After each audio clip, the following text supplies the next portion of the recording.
انا ابن مکہ و منا، انا ابن زمزم و صفا، میں مکہ و منا کا بیٹا ہوں، میں زمزم و صفا کا وارث ہوں۔ دربار یزید میں جب نواسۂ رسول علی ابن الحسین علیہ السلام کی یہ بار روب صدا گونجی تو تخت لرز گئے، دربار میں سناٹا ہو گیا، اور تاریخ نے لکھا کہ باطل وقتی ہوتا ہے، ظلم وقتی ہوتا ہے، مگر حق کا چراغ ہمیشہ روشن رہتا ہے۔ آج 25 محرم الحرام وہ دن جب مدینے کی فضاؤں نے امام زین العابدین کی شہادت پر سسکی لی، وہ جو کربلا میں زندہ بچ گیا لیکن 40 سال خون کے آنسو روتا رہا۔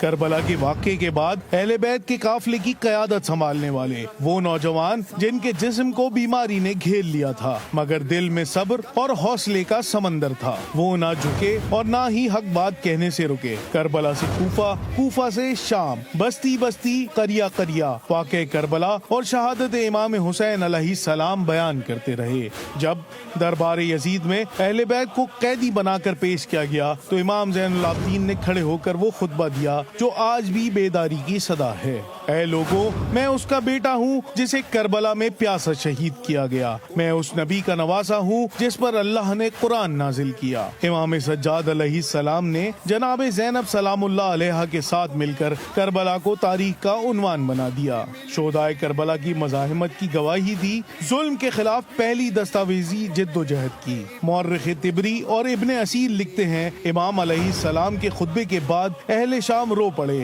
یزید رسوا ہوا، اور ایسا رسوا ہوا کہ آج تک لوگ حق اور باطل کی تمیز امام سجاد کے خطبے کو سن کر ہی کرتے ہیں۔ امام زین العابدین علیہ السلام قیادت میں کامل تھے لیکن عبادت گزار بھی تھے، آپ دن کو روزہ رکھتے تھے، رات سجدوں میں گزارتے تھے۔ امام مالک کہتے ہیں میں نے علی ابن الحسین سے زیادہ عبادت گزار کوئی نہیں دیکھا، اسی لیے آپ زین العابدین اور سجاد کہلائے۔ آپ کی دعاؤں کا مجموعہ صحیفہ کاملہ محض دعا نہیں، عرفان، عدل، توحید، شکر، معاشرت اور قیادت کا آئینہ ہے۔ تاریخ میں ملتا ہے کہ اسی صحیفے کو ظہور آل محمد کا صحیفہ قرار دیا جاتا ہے۔ امام زین العابدین علیہ السلام رسول اللہ صلی اللہ علیہ وآلہ وسلم کی نسل سے تھے، امام حسین کے فرزند اور مولا علی علیہ السلام کے پوتے تھے۔ وہ امامت کے چوتھے چراغ تھے جن سے علم، تقوی، شجاعت اور شکر کا نور اگلی نسلوں تک پہنچا۔ تاریخ کے ہر موڑ پر آپ نے دین اسلام کی بقا کو حیات بخشی۔ دعا، سجدے اور صبر سے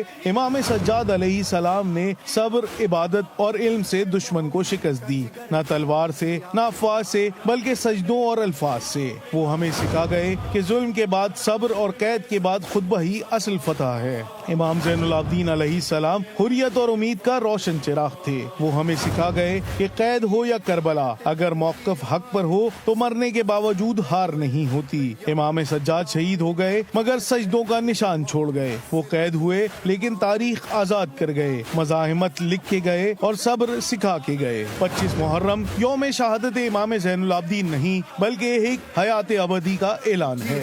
تو نہیں ہارا ہے۔ آج وہ دن ہے جب کربلا کے بعد حوصلے، صبر اور مزاحمت کی تاریخ رقم کرنے والے نواسۂ رسول امام زین العابدین علیہ السلام شہید ہوئے۔ انہوں نے نہ تلوار اٹھائی، نہ فریاد کی، مگر ظلم کو شکست دے دی۔ یزید کے دربار میں کھڑے ہو کر ایسا خطبہ دیا جو آج بھی ضمیر جگا دیتا ہے۔ ان کی شہادت صرف شہادت نہیں، ایک نظریے کی جیت ہے۔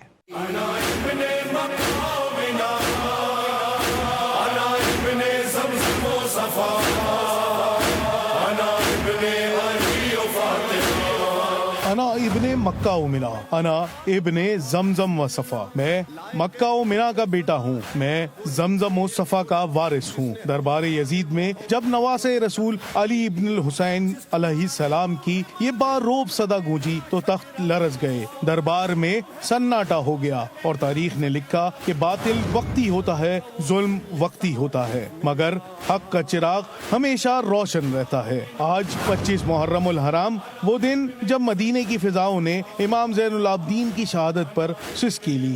وہ جو کربلا میں زندہ بچ گیا لیکن 40 سال خون کے آنسو روتا رہا. کربلا کے واقعے کے بعد اہل بیت کے قافلے کی قیادت سنبھالنے والے وہ نوجوان جن کے جسم کو بیماری نے گھیر لیا تھا مگر دل میں صبر اور حوصلے کا سمندر تھا. وہ نہ جھکے اور نہ ہی حق بات کہنے سے رکے. کربلا سے کوفہ، کوفہ سے شام، بستی بستی، قریہ قریہ واقع کربلا اور شہادت امام حسین علیہ السلام بیان کرتے رہے. جب دربار یزید میں اہل بیت کو قیدی بنا کر پیش کیا گیا تو امام زین العابدین نے کھڑے ہو کر وہ خطبہ دیا جو آج بھی بیداری کی صدا ہے. اے لوگو، میں اس کا بیٹا ہوں جسے کربلا میں پیاسا شہید کیا گیا. میں اس نبی کا نواسا ہوں جس پر اللہ نے قرآن نازل کیا. امام سجاد علیہ السلام نے جناب زینب سلام اللہ علیہ کے ساتھ مل کر کربلا کو تاریخ کا عنوان بنا دیا.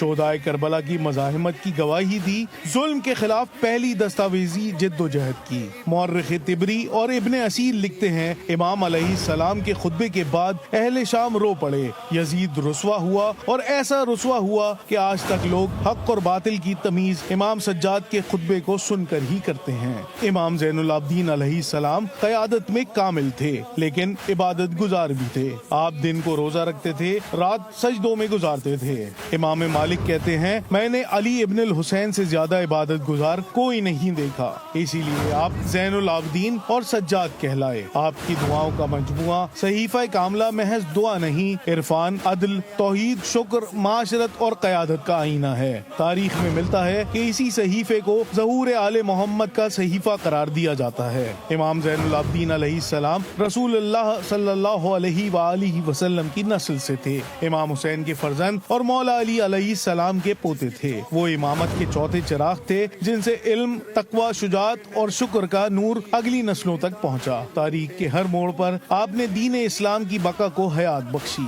دعا، سجدے اور صبر سے امام سجاد علیہ السلام نے صبر، عبادت اور علم سے دشمن کو شکست دی. نہ تلوار سے، نہ افواج سے، بلکہ سجدوں اور الفاظ سے. وہ ہمیں سکھا گئے کہ ظلم کے بعد صبر اور قید کے بعد خطبہ ہی اصل فتح ہے. امام زین العابدین علیہ السلام حریت اور امید کا روشن چراغ تھے. وہ ہمیں سکھا گئے کہ قید ہو یا کربلا، اگر موقف حق پر ہو تو مرنے کے باوجود ہار نہیں ہوتی. امام سجاد شہید ہو گئے مگر سجدوں کا نشان چھوڑ گئے. وہ قید ہوئے لیکن تاریخ آزاد کر گئے، مزاحمت لکھ کے گئے اور صبر سکھا کے گئے. 25 محرم یوم شہادت امام زین العابدین نہیں بلکہ ایک حیات ابدی کا اعلان ہے.